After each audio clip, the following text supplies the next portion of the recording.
Chapter 11. The Virtues That Money Cannot Buy.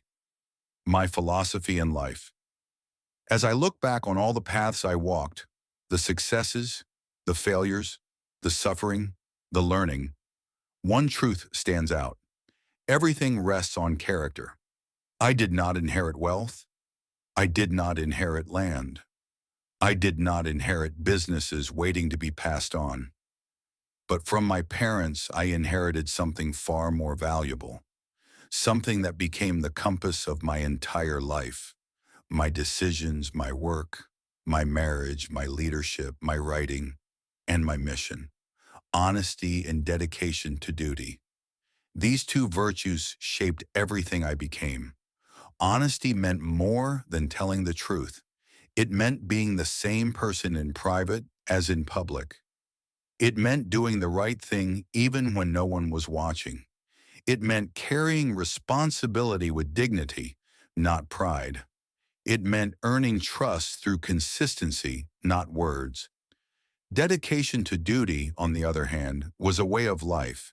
You do your job, not halfway, not only when convenient, not only when applauded, but fully, faithfully, and quietly. You show up, you deliver, you finish what you start. This philosophy guided me from my first job all the way to my final day in the corporate world. It shaped how I handled projects, how I treated people, how I led teams, and how I responded to failure. It taught me that competence without character is dangerous, and intelligence without integrity is empty. In a world where shortcuts are tempting and appearances matter more than substance, these virtues became my anchor. They reminded me that success built on dishonesty falls quickly, promotions gained through politics fade, but a clean conscience lasts a lifetime.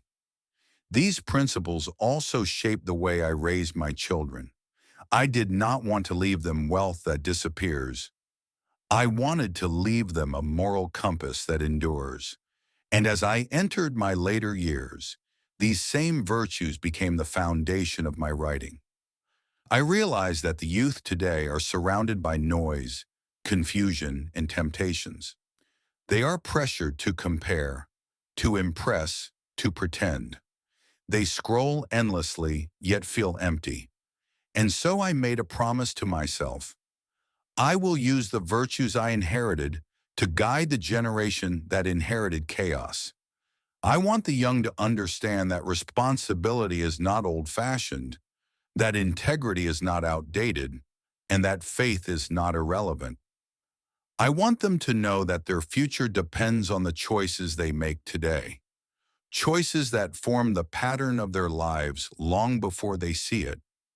In the end, my philosophy is simple: do your duty well, live honestly, treat others with respect, walk with God, and leave the world a little better than you found it. These are not grand statements. They are quiet truths, truths that carried me through every chapter of my life. And now, as I continue writing and speaking to the young, I bring these virtues with me like a torch, hoping they will light someone else's path. The pattern of my life was shaped by these values, and in the next chapter, God would call me to use them in a new battlefield, one I never expected to enter, but one where the fight for souls is fiercest.